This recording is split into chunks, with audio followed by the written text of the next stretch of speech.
लेकिन अगर वास्तविक रूप से देखें तो क्या हम आजाद हैं? हमें अंग्रेजों से तो आजादी मिली,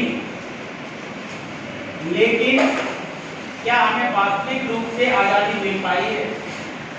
अगर हम उस पर गहनता से विचार करें, सोचें, समझें, तो निश्चित रूप से हम इस स्तर पर पहुंचेंगे कि शायद वो हमें अभी स्वतंत्रता जो मिली थी वो नहीं मिल पाई।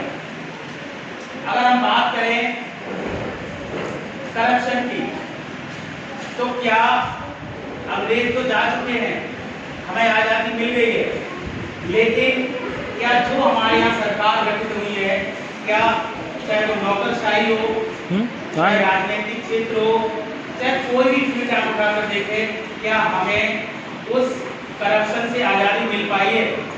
तो शायद अंदर से अभी आवाज आएगी कि नहीं, अभी हमें उस करप्शन से आजादी नहीं मिल पाई।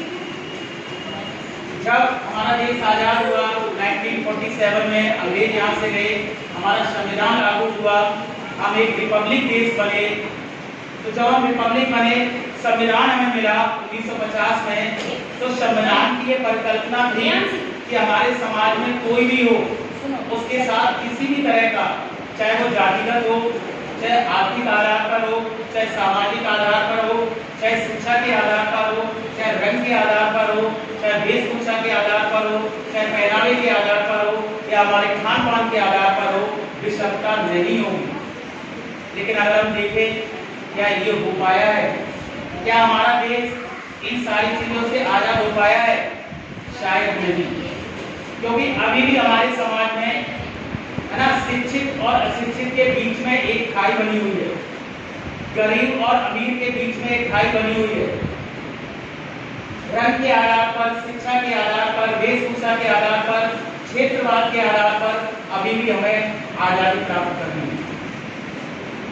और आगे बढ़ते हैं, अगर आप देखें तो हमारी जो मातृशक्ति है, महिलाएं हैं, जो हमारी मातृशक्ति है, और हमारा तो देश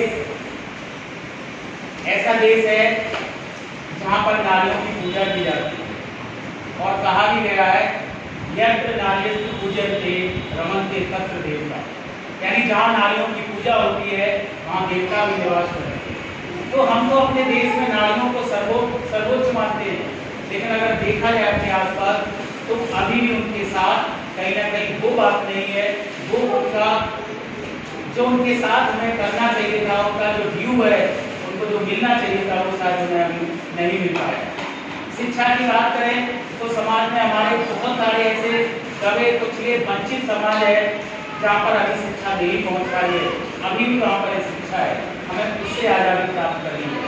कहने का मतलब है कि बहुत सारे क्षेत्र है, शारीरिक रूप से अंग्रेजों से तो हमें आज़ादी मिली, लेकिन जो मानसिकता गुलामी की थी, शायद उससे अभी आज़ादी नहीं मिल पाई है।